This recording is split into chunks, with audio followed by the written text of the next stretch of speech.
What if the IRS owes you money and you don't even know it? Thousands of taxpayers may still have a chance to claim refunds for penalties and interest charged during the COVID-19 disaster period. This opportunity stems from a recent federal case known as the Kwong Court ruling. But there is a catch. To protect your claim, you must act before a strict deadline of July 10, 2026. To check your eligibility right now, you need three things: an active IRS online account, a device to view PDF files, and pen and paper for notes. Before we begin, remember that this video is for educational purposes only and isn't legal advice. The Kwong case is currently being appealed by the federal government. Any claim you file right now is simply a protective claim to preserve your rights while the legal process plays out. Dedicating a few minutes today is the only way to safeguard your opportunity to recover money if the courts ultimately rule in favor of taxpayers. Let's get your records. Go to your IRS online account and sign in.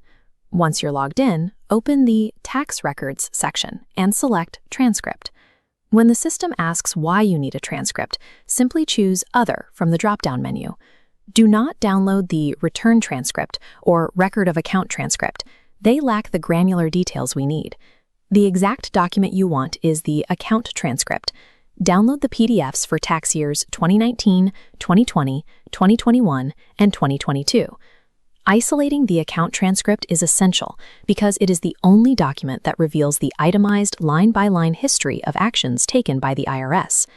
Open your downloaded PDF and scroll down past the header information until you reach the section labeled Transactions. You'll see 5 columns: transaction code, description, cycle, date, and amount. The most important are code, date, and amount. Scan the code column for 166, representing penalty assessments. Also scan for code 276 for failure to pay penalties, and 196 for interest assessed. Locating these 3 specific numerical codes is your essential first filter. They don't automatically guarantee a refund, but they flag the transactions that deserve closer scrutiny. This timeline shows our strict temporal constraint. To be eligible, the transaction date must fall between January 20, 2020 and July 10, 2023. Cross-reference the Date column next to your identified codes to ensure it fits perfectly within this COVID-19 disaster window. Your final check is the Amount column. A positive amount means the charge was assessed against your account. Write that amount down. Watch out for negative amounts. A minus sign means the IRS already reversed or refunded that charge, so it cannot be claimed again. A viable protective claim requires a perfect match of all 3 variables: the correct code, the exact time window, and a positive balance. If you've made it this far, you have successfully audited your own transcript.